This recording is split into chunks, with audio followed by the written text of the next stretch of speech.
Assalamualaikum warahmatullahi wabarakatuh. Iki ngaji santai-santai nama muhasabah.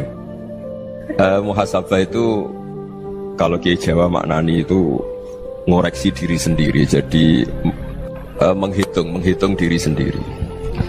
Ini pas bidang yang saya tekuni tadi karena Habib Ahmad yang minta kemarin sama ibu saya dari Indonesian Power itu. Ibu Lia, saya turutin. Sekaligus saya sambil belajar terus tentang muhasabah. Dalam konteks Indonesia, muhasabah itu sudah jadi perilaku ya. Karena dulu orang tua saya, guru-guru saya kalau ngandani itu, bayangkan kalau kamu jadi dia. Jadi misalnya kita mentang-mentang atasan, otoriter sama bawahan. Bayangkan kalau kamu jadi yang bawahan itu kayak apa. Laukunta makanah, kalau orang Arab bilang, bayangkan kalau kamu di posisi dia. Makanya guyonannya orang-orang Indonesia itu kan orang ngaramkan judi gitu, orang dikasih tahu. Tapi yang menang anak jenengan, alhamdulillah. Ternyata ngaramkan itu karena ada anaknya. Kalau anaknya yang menang ya seneng. Meskipun itu guyonan, tapi saya punya padanan itu dalam kitab Hikam. Nabi Ibrahim itu Khalilur Rahman, tentu bencinya minta ampun sama yang namanya maksiat. Suatu saat beliau diterbangkan di alam malakut. Itu kalau di Hikam saya halaman 15 juga. Saya masih ingat betul. Mungkin kalau Anda beda halaman karena beda cetakan. Setelah diterbangkan di alam malakut, diperlihatkan sama Allah. Ada orang pezina, ada orang syaribul khomri, ada orang mabuk, ada orang macam-macam. Allah tanya sama Nabi Ibrahim, bagaimana pendapat kamu Ibrahim tentang mereka yang maksiat? Kata Nabi Ibrahim, ya Allah, habisi saja mereka. Mereka hidup di bumi engkau, makan rezeki engkau, kemudian mereka tidak taat sama engkau. Singkat cerita, di fase itu, saya ulang lagi, di fase itu Allah nurutin sampai sekian peristiwa, mungkin 3 atau 4. Sudah, setelah sekian tahun Nabi Ibrahim lupa peristiwa itu, kemudian beliau diminta menyembelih anaknya. Ini versi kitab Hikam. Memang versinya banyak tentang kenapa Nabi Ibrahim disuruh menyembelih anaknya. Ketika mau menyembelih anaknya, Nabi Ibrahim ragu. Huwa samratu fuadi, anak saya ini buah hati saya, kenapa engkau suruh menyembelih? Terus kata Allah, apa kamu tidak ingat ketika kamu saya angkat di alam malakut, kemudian kamu usul bunuh-bunuh, saya tidak mempertimbangkan usul Anda, tapi kenapa sekarang saya merintahkan kamu mikir? Gitu. Terus, ya karena ini anak saya ya Allah. Terus kata Allah, rumang samu wong sumbukan mata ini gak gawean kau sing gawe kowe enak wae usul mata ini. Sebenarnya saya yang bikin, kemudian Anda enak aja usul membunuh. Semenjak itu Nabi Ibrahim itu di eranya itu asfaqun nas, orang paling sayang sama manusia. Karena kadang kita keras itu ya kebetulan tuh ada anak kita, ada keluarga kita. Cara orang Jawa itu kan gitu ya, kalau ada perempuan terus macak yang macam-macam pakai sepeda motor cowok, terus wah itu luput suwuk, semoga-moga gini. Tapi setelah dikasih tahu, niku ponakane jenengan, semoga-moga selamat. Jadi jangan-jangan kemarin ahli ma'asi itu kebetulan tuh tidak keluarga kita. Kalau keluarga kita yang pernah salah pada kita, semangat kita mintakan maaf. Jangan-jangan kita didikte hukum sosial gitu. Jadi orang yang salah, kebetulan tuh orang yang menservis kita. Atau keluarga kita, atau orang dekat kita, jangan-jangan semangat kita mintakan ampun. Jadi kalau sama orang lain, kebetulan musuh kita semangatnya minta itu kena azab. Nah ini yang nggak boleh dalam Islam. Islam mengajarkan niru Rasulullah SAW, Nabi itu rahmatal lil alamin. Bahkan kemarin saya ngaji virtual sama beberapa habaib, ada Habib Ali Al-Jufri dari Mesir, ya. Ada Habib Alwi dari Kuitang, ada Habib Nabil Al-Musawa. Dari sekian habaib itu saya masih ingat diantaranya yang didawuhkan rahmatan lil alamin itu ketika Nabi adzahu qaumuh, disakiti oleh kaumnya, dan itu mereka masih kafir semua.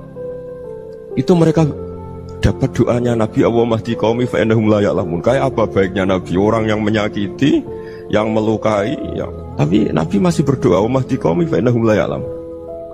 Sayyidina Umar dapat doanya Nabi itu yakhina kana kafiran, ketika masih kafir didoakan, Allahumma aizzal Islam bi Umar. Itu ketika masih kafir. Itu pelajaran bagi kita bahwa yang sedang tidak cocok pun itu berdapat doa kita.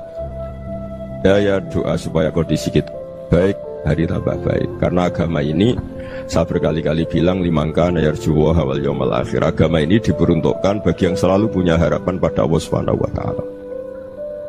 Saya cerita muhasabah ini tentang hubungan kita dengan Allah. Di Indonesia itu banyak orang fasik, banyak orang nakal. Ya di mana-mana orang nakal itu ya mayoritas, wa aksaruhum fasikun. Tapi berkahnya harapan. Mungkin saya kira nakal sok benda, mungkin saya kira sholat sok ben sholat, mungkin sekarang belum sakhok, belum dermawan, suatu saat dermawan. Barokahnya itu kefasikan ini dianggap sementara, sedang fasik, sedang tidak benar. Karena kiai-kiai kita, para guru-guru kita, para habaib utamanya itu mesti bilang semoga husnul khotimah. Nah barokahnya doa itu semoga husnul khotimah itu menjadikan satu pola sosial. Yang sedang fasik ini masih diharapkan jadi lebih baik, jadi lebih. Sehingga kita tidak ngambil sikap ekstrim, yang ingin menghabisi atau ingin mengadili, tidak. Karena selalu kita punya harapan. Dan agama ini limangkan yarjuwa wal yaumal akhir. Bayangkan itu kalau yang nakal itu anak kamu. Pasti kamu gak ingin kan langsung dapat azab, dapat apa. Padahal kita semua jadi tokoh ini abul kulli, bapak dari semuanya. Sehingga ketika Rasulullah SAW jalan-jalan kemudian melihat perempuan sedang menyalakan api. Kalau apinya mati ditiup, anaknya dijauhkan. Nanti kalau sudah jauh dari api, anaknya digendong lagi. Terus kata Rasulullah, matur ke semua sahabat, Ara'aitum anna hadhihi tarikhatan waladaha 'alan nar. Apa kamu berpendapat bahwa perempuan ini akan melemparkan anaknya ke neraka? Tidak ya Rasulullah. Tidak akan seorang ibu melemparkan anaknya ke api. Terus kata Rasulullah, Allahu arhamu min hadhihi biwaladiha. Allah lebih rahman, lebih rahim dibanding orang tua ini kepada anaknya. Ini yang harus kita kenalkan terus, kita kampanyakan terus, supaya orang hubungannya dengan Allah itu nyaman, asik. Sehingga dengan demikian selalu ada harapan bahwa yang sedang nakal ini suatu saat tobat. Kita tidak boleh menghukumi pasti begini, pasti gini, itu tidak wilayah kita. Itu juga yang dicontohkan Rasulullah SAW. Secara lahir Nabi itu nggak berkenan sama Wahsy, karena Wahsy itu salahnya salah fatal karena membunuh ahabban nasi ila Rasulillah, yaitu membunuh Sayyid Hamzah. Jadi ketika Wahsy tobat, Nabi itu nerima tobatnya. Dan ketika beliau dengan basariyahnya nggak siap ketemu Wahsy karena harus ingat Sayyid Hamzah, basariyahnya diturutin. Oke, kamu iman saya turutin, tapi jangan sering ketemu saya. Karena kalau ketemu kamu saya masih ingat sama paman saya Sayyid Hamzah. Kita bisa ngelola seperti itu. Kita tidak cocok sama orang, bagaimanapun mereka umat Rasulullah SAW, kita tetap mencintai mereka. Misalnya kalau beda agama, mereka sama-sama orang Indonesia, kita mencintai mereka atas nama warga Indonesia. Tapi kalau misalnya potongannya ora cocok, beda kultur, bawaannya itu mangkel no coro Jawa, ya bisa diilmoni, jangan ketemu.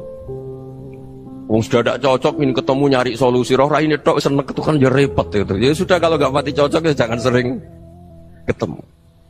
Dan itu kita bisa memanage seperti itu tuh bisa. Saya berkali-kali cerita tentang Imam Syafi'i. Kalau dikasih tahu ya Imam Abu Abdillah, panggilannya Imam Syafi'i, tetangga anda ini ternyata banyak yang nggak senang anda. Jawabnya beliau senang. Ya bagus kalau nggak senang saya, ndak utang saya kata. Jadi gara-gara saman seneng aku ngatur aku ini kan. Dan mungkin saman rasa seneng kan ya enak. Jadi hidup itu dianggap happy. Kalau seneng ya teman silaturahim, kalau nggak seneng ya nggak bakal utang gitu. Baru kayak rasa seneng itu nggak ganggu. Gitu. Jadi dulu itu orang bisa ngelola seneng tidak seneng itu bisa. Karena ada kearifan hubungan dengan Allah Subhanahu wa ta'ala. Hidupnya selesai karena masyghul bi dzikrillah, mereka sibuk dengan Allah. Makanya kata ulama-ulama tasawuf, kamu jangan melihat manusia perilakunya, tapi kamu juga harus ingat yang gerakkan semua itu Allah Subhanahu wa ta'ala. Dengan demikian kita faroh, kita senang. Makanya Nabi kalau ngutus Anas bin Malik kemudian nggak kesampaian yang diinginkan karena Anas main. Ketika garwa-garwani Nabi agak tersinggung, Nabi andaikan Allah menghendaki yang saya inginkan kesampaian, pasti itu kesampaian. Jadi dianggap kegagalan Anas gak manggil yang dituju Nabi itu ya kersane Allah, ya enteng saja. Sayyidina Ali lebih parah lagi yang dialamin. Itu dalam beliau kalau dipanggil itu gak cepet-cepet ke sana. Ketika ditanya, kenapa kamu tak panggil gak cepet ke saya? Amin tu ukubatak, karena aku tahu engkau orang baik itu pemaaf. Jadi makanya orang-orang soleh dulu itu bodoni itu. Makanya sekarang kalau ada orang bodoni itu mesti bidik orang soleh. Kalau orang-orang soleh itu kakean husnudzon lagi sering dibodonin. Abdullah bin Umar itu masyhur itu.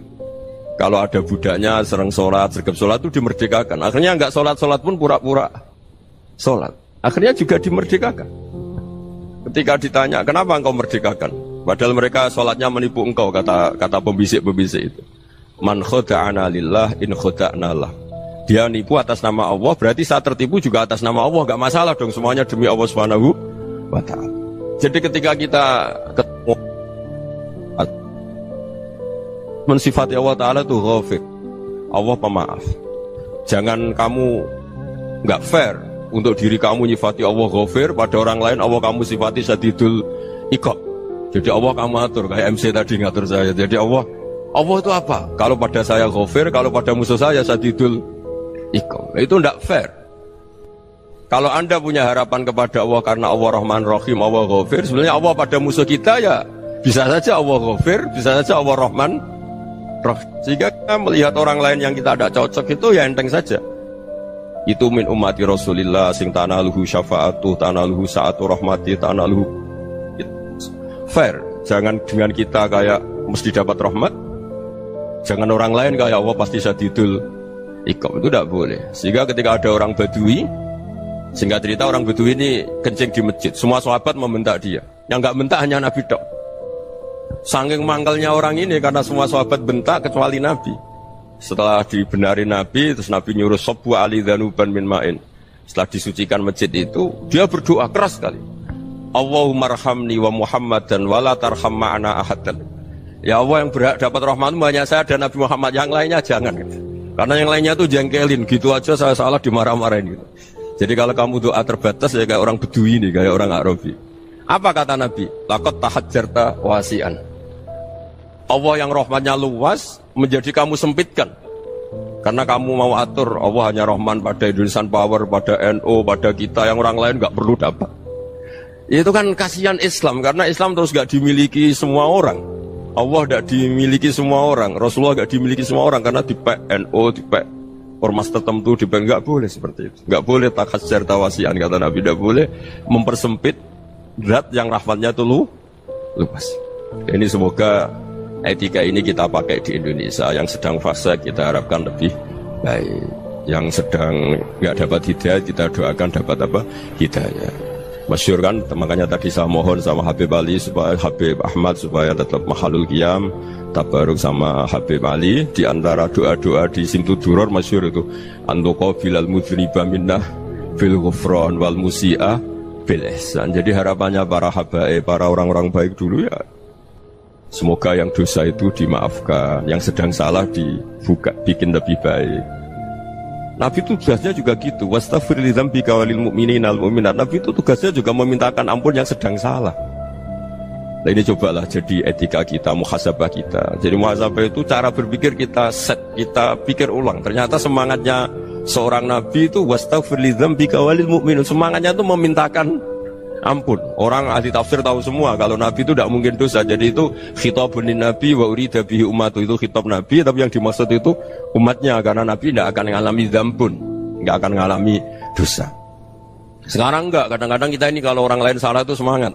Kalau di perusahaan ada teman salah, apalagi pimpinan salah itu seneng, barokahnya salah bisa ganti kan gitu. Ya, jadi kalau mungkin di dunia tokoh juga gitu, barokahnya ada tokoh salah, kita yang jadi populer sendiri, tidak boleh seperti itu. Kita harus salimus sodri di jami'il muslimin. Jadi ini harus dilatih. Saya tadi matur sama Habib Ahmad, latihan kita jadi hidup. Nabi itu kalau resep jadi wali itu kata Nabi gampang. Kata Nabi, kalau kamu ingin disenangin Allah, ya sudah. Kalau kamu asbahta wa amseta gini-gini, perasaan kamu, kata Nabi, jangan punya perasaan ghil sama orang muslimin. Itu sudah wadzalika min sunnati. Makanya Nabi ngendikan la yablughni ahadun an ahadin syai'an.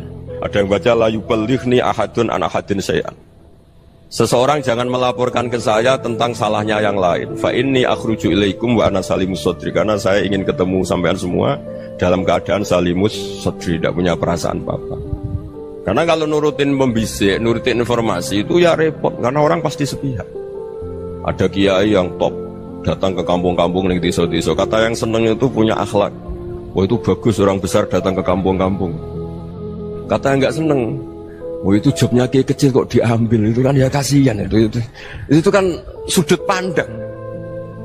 Makanya saya sering bilang akal kita ini cukup untuk mentasdik Rasulullah SAW. Meskipun perasaan kita kadang orang Jawa itu beda. Saya berkali-kali bilang sama peneliti dari Jogja, kenapa sih Gus para nabi itu kok poligami istrinya banyak? Nabi Dawud katanya itu berapa? Nabi Sulaiman malah jumlahnya agak terbatas ini. Nabi Muhammad itu paling sedikit.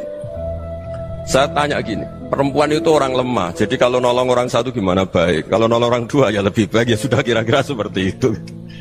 Paling tidak akal kita masih tahu kalau orang baik itu kan mesti baik, nolong orang satu baik, nolong orang dua ya lebih baik, nolong orang tiga lebih baik. Tapi kalau kamu orang nggak baik, satu saja kamu terlantarin, kamu miskinkan, kamu ya tinggal diukur kan. Kalau orang baik nambah baik, tapi kalau orang buruk tambah buruk.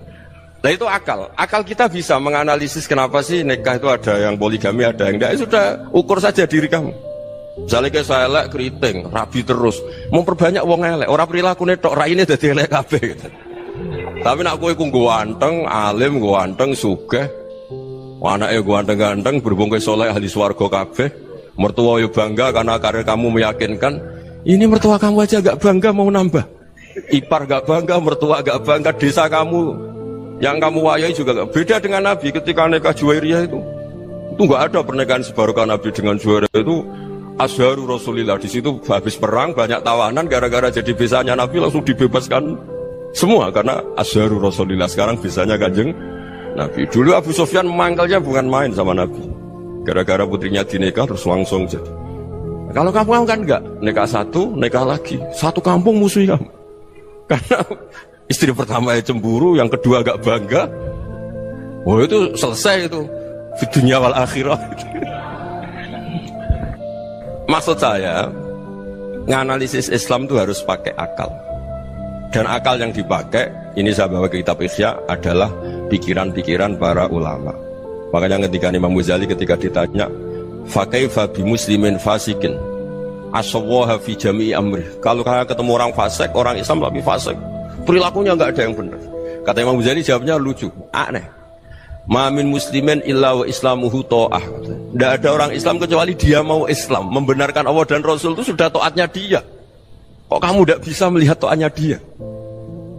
Dia pikirannya kan ini pemabuk, ini tukang apa. Tapi kata Imam Ghazali, sebenarnya kamu masih bisa berpikir positif. Ma min muslimin illa wa islamuhu ta'ah. Tidak ada seseorang Islam ketika dia milih Islam itu pasti ada taatnya, yaitu tasdik pada Allah dan tasdik kepada Rasulullah SAW. Jadi dengan pola seperti itu, maka di antara guru-guru kita yang modern ya di era Mbah Maimun, di sini ada Habib Ahmad, Habib Salim, syair yang sering dibaca beliau adalah ada orang munajat sama Allah. Ini cerita munajat.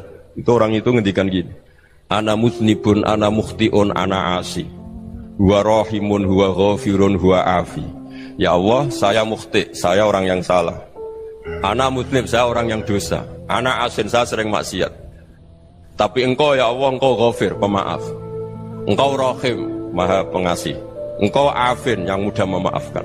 Kata orang ini, ya agak kurang ajar, tapi saking senengnya sama Allah. Qobal tuhunna salasatan bisalasat. Ya gini saja ya Allah, sifat engkau diadu dengan sifat saya. Engkau Tuhan, Gusti, nggak boleh kalah. Gitu. Terus wasatah liban ausofu ausofi, dan engkau pasti pemenangnya. Gitu. Jadi ada orang rayu Allah dengan cara seperti itu ya ada ya. Saya ini manusia, salah saya banyak. Engkau ampunannya banyak.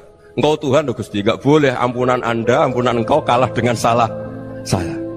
Nggak boleh Tuhan kok kalah. Jadi untuk supaya orang punya harapan itu. Banyak juga wali-wali yang jadab ketika datang ke makam Rasulullah SAW. Itu kalau dongo ya agak kacau sebetulnya, cara syariat agak kacau. Ya Allah, engkau punya dua pilihan. Jika engkau menjadikan saya soleh, surah habibuk, yang senang kekasihmu, yaitu Rasulullah SAW.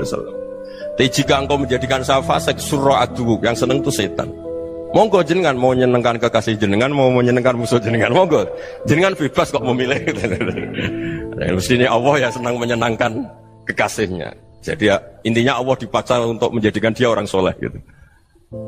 Jadi kayak kemarin itu Pak Gus siapa yang kesini itu kuliah ke sini itu sama Habib Ahmad. Saya pertama nggak mau, lama-lama Habib Ahmad. Ini gimana Gus? Orang taunya saya dekat jenengan, kalau nggak kasil saya waduh. Ini kayak doanya wali yang tadi. Nggak punya pilihan, nggak ada pilihan. Jadi saya mohon muhasabah itu dimulai cara berpikir. Makanya di sini sebetulnya tag ini supaya dapat barokahnya Ihya. Ini kitab yang disenangi para habaib, para ulama. Sebetulnya tag di muhasabah itu redaksinya gini ya, yang lengkap. Hasibu anfusakum qabla an tuhasabu wazinuha qabla an tuzanu wa tahayya'u lil ardil akbar. Jadi ada kata wazinu, jadi ukur. Perilaku Anda ini diukur, ditakar. Misalnya kita sebagai suami kan ya punya hal-hal yang kita tidak ideal. Cara wong Jawa mesti pesek. Cara rezeki ya pas-pasan. Dan kita juga kalau makanya agak boleh tanya istri begini, apa saat cinta pertama Anda? Pasti Anda kecewa. Orang jadi istri hanya korban terakhir itu. Sudah. Karena orang kalau ngelamar kemana-mana gak jadi istri itu pasti korban terakhir itu. Jarang istri pilihan pertama, jarang. Ayo semua yang nikah. Rata-rata itu pilihan Anda pertama Pak, dari sekian ditolak di mana-mana terus. Ya perempuan terakhir. Kamu juga korban terakhir. Itu wali-wali dulu kalau ngandani kita itu sederhana. Antal ini masyhur diceritakan Habib Zain bin Semit dalam kitab Al-Manhajus Sawi. Antalam tajid min nafsika kullama turid. Fa kaifa turidu min ghairika kullama turid. Kamu yang ingin ideal saja kamu tidak menemukan pada diri kamu untuk menjadi ideal. Kamu kan ingin ganteng, ingin punya uang banyak, ingin perilaku Anda sempurna. Anda saja yang punya keinginan tidak bisa mewujudkan keinginan Anda sendiri. Fa kaifa turidu min ghairika ma turid. Jadi antalam tajid min nafsika kullama turid. Fa kaifa turidu min ghairika kullama turid. Kamu yang punya keinginan saja. Misalnya saya ingin punya uang banyak, perilaku saya selalu benar, gak pernah salah. Loh, saya yang ingin saja dengan diri saya gak bisa untuk benar terus. Kok kamu berharap orang lain selalu benar? Jadi antalam tajid ya sama. Kalau kamu menuntut istri kamu itu ramah, neriman, apa kamu neriman sama wajah istri Anda gitu? Engko yo polah ning dindi jajaki sana jajaki sini, kamu sendiri ndak tahu apa. Jadi itu nasihat yang luar biasa. Antalam tajid min nafsika kullama turid, fa kaifa turidu min ghairika kullama turid. Kamu mau menghormati semua orang, enggak mau kan? Kemudian Anda berharap semua orang menghormati kamu. Kamu tidak ingin kan orang lain semua menghujat kamu. Sementara kamu enak aja menghujat orang lain. Makanya Rasulullah SAW luar biasa ketika bikin kaidah sosial. Apala yu'minu ahadukum hatta yuhibba li akhihi ma yuhibbu li nafsi. Jadi kalau ukuran iman itu sederhana. Kalau sesuatu itu baik, nyaman bagi Anda ya bayangkan itu pada teman Anda. Misalnya Anda bangun tidur sudah acak-acakan, gak punya uang, utang jatuh tempo, kan gak ingin ketemu orang. Ya kamu jangan bertamu ke jenis ini karena dengan kamu yang alami juga gak siap ketemu orang. Makanya ada Habib Alim itu dilapuri sama seseorang. Beb, dulu teman saya itu ketika saya kaya itu sering main ke saya. Setelah saya miskin, mereka tidak main ke saya. Kata Habib itu bagus, sunnaul begitu itu bagus. Coba kalau kamu dulu kaya, teman kamu main kan kamu gaya. Di rumah ada makanan, bisa hormat tamu. Setelah kamu miskin jadi buruh manol di pasar atau buruh bikin boto, teman kamu datang, malu enggak kamu? Mendingan enggak datang gitu. Akhirnya baru, oh ya alhamdulillah kalau gitu. Loh iya kan dulu teman kita datang, kita ada Alphard, istri cantik, rumah bagus. Lah kita miskin, buruhnya orang pas dibentak-bentak, teman kamu udah datang. Milih datang kamu enggak kalau setelah kamu jatuh? Enggak kan? Jadi barokahnya ilmu itu terus. Ya, tapi kadang-kadang orang tuh, wah setelah saya miskin teman-teman enggak kasih ke sini. Ya kalau kamu sudah jatuh, teman-teman kamu ke situ jadi tontonan. Ya mulai sekarang cara berpikir itu dirubah. Dulu yang namanya kiai itu kalau diundang orang itu ya agak-agak senang. Semenjak saya itu agak rubah. Ngundang kiai, ngatur kiai itu tak haram-haramkan ya ada lumayan lah sekarang itu sudah mulai agak beretika. Dulu itu ngundang tuh tanggalnya ditentukan, jamnya ditentukan. Oh, enggak mikir apa kiai saat itu nganggur, enggak. Punya wadifah, enggak. Dia milih tanggal yang dia nganggur, enggak mikir pas itu kiainya nganggur apa, enggak. Ya saya hanya cerita aja, kamu tersinggung ya monggo, boten ya monggo itu kan. Jadi saya mohon lah supaya tadi saya juga matur ke Habib Ahmad. Jadi untuk orang merasa ikut sunnah Rasul itu gampang sekali kata Sayyid Muhammad. Dulu Nabi berpakaian ala daerahnya. Kalau mikot ya pakai mikotu baladi. Karena Nabi orang Madinah dan beliau berdomisili di Madinah, ya misalnya mikotnya dari Bir Ali misalnya. Tapi kalau Anda orang kawasan Tanim mau umrah ya dari Tanim. Misalnya kawasan Jirona ya dari Jirona. Artinya apa? Kamu ngambil mikot karena Nabi mikot misalnya dari Bir Ali, bukan berarti kamu harus seperti Nabi di Bir Ali. Kamu orang Mekah, misalnya kamu orang Tanim, orang ya harus dari mikotu apa? Baladi. Sama, makanya di fikih-fikih itu kalau tahnik anak, Nabi orang Arab, halawiyatnya kurma ya kurma. Kalau orang Jawa sedegan, semua podo-podo. Ya, podo-podo manis. Jadi ini tabaruk sama Sayyid Muhammad, ini ada murid beliau, Habib Ahmad, saya baca. Supaya orang itu merasa ikut Nabi itu gampang sekali. Ini saya baca ya di halaman, tadi disaksikan Habib Ahmad, 433 di kitab, apa begini? Manhajus Salaf fi Fahmin Nusus. Itu kata Sayyid Muhammad, wa kanat sunnatu Rasulillah annahu yat'amu ma yajiduhu fi ardi wa yalbasu ma yajidu wa yarkabu ma yajidu mimma abahu wa ta'ala. Faman istamala ma yajiduhu fi ardi fa huwa al-muttabi' lis-sunnah. Kama annahu hajjal baita min madinati. Faman hajjal baita min madinati nafsihi fa huwa al-muttabi' lis-sunnah wa illam takun hadhil madinatu tilka. Jadi intinya misalnya Nabi dulu itu ngasih sedekah kepada fakir miskin ya pakai dinar, dirham. Ya kalau orang misalnya sedekah pakai rupiah ya sudah ikut sunnah Nabi. Jangan, lo Nabi pakai dinar loh, kamu kok pakai rupiah. Dulu dinarnya Nabi udah ada tulisannya Bank Indonesia, kamu ada tulisannya Bank. Ya udah ada seperti itu. Ya jadi misalnya Nabi sedekah pakai tamar atau pakai al-aqid, ya kita pakai beras, pakai apa. Supaya orang tuh bahwa Rasulullah itu milik kafatal linnas, milik semuanya. Sehingga merasa ikut sunnah Nabi itu ya semuanya. Makanya dulu Mbah Mun kalau motivasi saya supaya bombong, kalau orang Jawa bilang bombong. Wong Jawa mesti ono wong alim. Beliau menyontohkan Mas itu Mbah Fadol, Senori, Mbah Ihsan Jambes. Itu bisa ngarang-ngarang kitab luar biasa, padahal beliau bukan orang Arab. Imam Sibawai itu orang Persia, Imam Ghazali orang Tus itu juga ikut Persia. Kata Mbah Mun, wong sing ora Arab lah mesti untuk jatah alim kata beliau. Karena Nabi itu diutus kafatal linnas. Nanti kalau orang yang alim itu Arab tok, berarti tidak ada perwakilan dari Afrika, dari Asia Tenggara, dari mana-mana. Makanya karena Nabi statusnya itu kafatal linnas. Jadi kita harus bangga sebagai Muslim, sebagai orang Indonesia karena misalnya Wali Kutub dulu terkenalnya hanya ada di Yaman, di mana. Ternyata pernah ada juga di Indonesia dan seperti Habib Abu Bakar Segaf Gresik. Jadi ya akhirnya kan tetap orang Indonesia meskipun beliau dzurriyyah Rasul kan ya sudah orang apa? Orang Indonesia. Dzurriyyahnya Habib Ali Simtuduror sekarang di Solo. Jadi Indonesia juga dapat Alawin banyak, dari Sadatin Alawin juga banyak.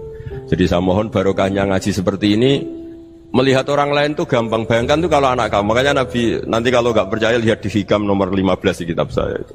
Di situ dijelaskan oleh Hikam, jangan-jangan semangat Anda pada orang yang maksiat, pada orang yang keliru supaya dihukum itu karena kebetulan itu udah anak Anda, itu udah keluarga Anda. Coba kalau itu keluarga Anda. Makanya kalau saya guyonan di Jogja itu, ada pembantu mecahkan piring terus dimarahi majikannya. Saya mesti guyon gitu, pasti itu pembantunya tidak cantik. Kok bisa Gus? Andai kan cantik dan kamu senang mecahno piring satu, piring 1000 ra iso ngamuk. Ternyata ngamuknya itu karena mecahkan piring apa karena plus tidak cantik. Coba jawab para lelaki ini. Kamu marah sama orang maksiat tuh karena maksiat, karena plus itu udah anak Anda. Bayangkan kalau itu anak Anda. Itu hebatnya Rasulullah SAW. Karena kita yang salah pun kadung umatnya, Nabi tetap ngasih fasilitas syafaati li ahlil kabair min ummati. Kayak apa baiknya Nabi? Udah ikut maksiat tapi ikut fasilitasi ngasih syafaat. Loh kalau li ahlil ibadah kan wajar. Nabi ketika ini syafaati li ahlil kabair min ummati. Ya karena tadi logika yang dibangun Rasulullah itu logika yang luar biasa. Kita semangat orang lain kena hukuman itu karena kita tidak punya ra'fah, tidak punya rahmah. Coba kalau Rasulullah yang bil mu'minina ra'ufur rahim, semangatnya itu mendoakan supaya tobat, mendoakan diampuni. Dan itu juga yang diperintahkan oleh Allah Subhanahu wa taala, wastaghfir li dzambika walil mu'minina wal mu'minat. Ya semoga barokahnya ngaji ini, barokahnya Habib Ahmad, barokahnya Maulid Simtud Duror, barokahnya semua kitab Madaih, Tiba Barjanji semuanya, barokahnya Ikhya, barokahnya Said Muhammad, barokahnya guru kita semua, Mbah Maimun, bapak saya. Kita ini ngikuti manhaj, ya, ngikuti apa? Manhaj. Saya sering didhawuhi Mbah Mun, kenapa ihdinas siratal mustaqim bukan siratoka? Bukan jalan engkau ya Allah, karena Allah itu nggak bisa kamu tiru. Allah itu tidak tidur, tidak makan, tidak kesel, tidak capek. Yang bisa ditiru itu siratal ladzina an'amta alaihim. Yang bisa ditiru manusia ya niru manusia. Karena Allah itu tidak bisa ditiru. Makanya ihdinas siratal mustaqim siratal ladzina. Dan niru siapa? Niru guru-guru kita. Termasuk niru cara pandang. Jadi misalnya ada orang awam di rumah itu hanya delok reng, delok tikus liwat, itu kan kayak nganggur. Kok ora tahajud malah main delok reng. Melihatnya jangan gitu. Huwa tarokal ma'asiyah. Dia di rumahnya tidak dugem, tidak kemana-mana. Dia berarti malam itu tarkul ma'asi. Tidak nyopet, tidak garong, tidak ke tempat maksiat. Susahnya apa sih husnudzon? Jadi jangan lihat huwa tarkut tahajud, huwa tarokat tahajud, huwa tarokat qiyamal lail. Oke ya, namanya orang begitu ya tidak tahajud, tidak qiyamul lail. Tapi susahnya apa sih kamu bilang huwa tarokal ma'asiyah? Dia juga meninggalkan maksiat. Dan tarkul maksiat itu ibadah. Supaya orang tuh gampang lah husnudzon sama orang muslim. Ini orang mukmin, orang yang luar biasa. Di mata Allah itu orang yang luar biasa. Kayak tadi Imam Ghazali, kalau saya ketemu orang muslim kemudian dia tidak pernah baik, gimana? Kata Imam Ghazali, ma min muslimin illa wa islamuhu ta'ah. Tidak ada orang Islam ketika dia mentasdihkan Allah dan Rasulullah, berarti dia juga punya taat. Ya ini latihan saja, sing iso nglakoni Habib Ahmad kula namung cerita mawon. Kula cerita secara akademik, saya punya kitab, saya baca, dan alhamdulillah kita faham barokahnya para guru, dan supaya terbiasalah sebaik-baiknya ibadah husnudzon billah wa husnudzon bil mu'min. Soal tidak cocok ya diilmoni tadi ya, namanya agak cocok ya jangan sering ketemu. Seperti Rasulullah SAW, beliau karena sangat mencintai Sayyid Hamzah, ketemu orang yang pernah begitu sama Sayyid Hamzah, ya beliau secara basyariah tidak siap. Tapi beliau secara cara bahasa sekarang, secara profesional, kalau beliau seorang nabi dan harus menerima tobatnya siapapun ya diterima. Saya meskipun dengan A, B gak cocok karena dia begini-begini sama saya, tapi saya ingat dia sholat, dia baca sholawat, dia mencintai Rasulullah. Ya kita hormat. Ya soal tidak cocok ya di manage tadi ya. Zuruhiban tasdid huban. Kalau tidak pati cocok ya jangan sering ketemu bawaannya enak nanti. Ya semuanya itu diilmoni lah. Makanya ngendikane Ma'ruf Al-Qurhi ada yang baca Al-Kharqi, mangqala fil yaumi salasa marrat umarham umat Muhammad kutiba minal abdal. Karena semangat mencintai siapapun satu hari sering baca umarham umat Muhammad, wa asli umat Muhammad, wa tajawaz an ummati Muhammad. Itu mesti kutiba minal abdal. Dia pasti termasuk wali abdal. Maksudnya semangat mencintai. Ya dilatih lah. Misalnya Indonesia Power atau PLN, andai kan tidak ada PLN itu kayak apa? Orang nggak bisa ngaji, tidak bisa aktivitas. Ya barokahnya ada PLN, barokahnya jasanya. Kita sadar, tidak semua kebaikan kita ini memenuhi keinginan orang banyak. Gitu. Orang banyak ingin listrik, ingin saluran apa, dan itu kadang yang mewujudkan orang lain atau kelompok lain. Ya karena itu manfaat ke orang lain ya kita doakan. Karena khairunas anfa'uhum linnas. Sehingga kita terbiasalah ngakui orang lain. Seperti semangatnya Rasulullah SAW, semuanya itu didoakan, semuanya diinginkan kebaikannya. Bahkan Nabi gak putus asa sampai di akhirat. Ketika Nabi lain sudah putus asa karena sudah akhirat, sampai dimintai syafaat semuanya bilang nafsi, nafsi. Karena merasa semuanya gak punya nyali di depan Allah. Karena ini sudah akhirat, sudah finish. Tapi apa Rasulullah? Analah. Ya sudah, saya sanggup mensyafaati kalian. Terus kata Nabi, fa'atiyal arsya. Saya mendatangi aras fa akhiru lahu sajidan, saya sujud wa ahmaduhu bima hamida 'allamani rabbi. Kemudian saya tetap muji Allah dengan pujian yang terus menerus. Padahal sudah di akhirat sudah finish. Nabi dimintai syafaat masih sanggup karena Nabi tahu akhirat tidak bisa mendikte Allah, tidak bisa. Allah terus bilang, "Ya Allah ini akhirat, engkau sudah tidak boleh mensyafaat." Tidak bisa. Allah tidak bisa diganggu akhirat. Allah tidak boleh dibatalkan rahmannya oleh akhirat. Allah tetap Rahman Rahim abadal abad. Dan Nabi tahu itu. Makanya kata para ulama, fa Muhammadun ahmadu min ghairihi. Jadi Nabi Muhammad namanya dua, yang terkenal. Sebenarnya banyak yang terkenal dua, Muhammad sama Ahmad. Ketika Nabi punya nyali memuji Allah di akhirat atau sudah di akhirat, Itu fa Muhammadun ahmadu min ghairi. Ketika nabi lain sudah tidak punya nyali muji Allah karena sudah akhirat, Nabi Muhammad tetap berani muji Allah di saat seperti itu. Makanya ahmadu di situ kata ulama itu af'al tafdil. Fa Muhammadun ahmadu min ghairi. Kanjeng Nabi lebih memuji Allah di saat yang nabi lain sudah tidak punya nyali untuk muji Allah di saat itu. Makanya kata Nabi fa akhiru lahu sajidan wa ahmadhu bi mahamida 'allamaniha rabbi. Akhirnya setelah lama gitu terus Allah ngendikan ya Muhammad irfa' ra'sak wasal tuttah wasfa' tusyaffa. Sudah Muhammad, angkat kepala kamu minta apa saya turutin, dan kalau kamu ingin mensyafaati umatmu saya beri hak napa? Syafaat. Nah, semoga semangat itu juga menjadikan kita munajat bahwa rahmat Allah tidak terbatas, harapan juga tidak terbatas. Mungkin yang sedang nakal ya kita katakan sedang, jangan terus kamu pastikan wah ini mesti suul khotimah, mesti tidak orang baik. Ndak, agama ini limangkan yarjuwa wal yaumal akhir, selalu bagi yang punya harapan. Ya, mugi-mugi dapat barokah semua. Mantu dengan kata wassalamualaikum warahmatullahi wabarakatuh.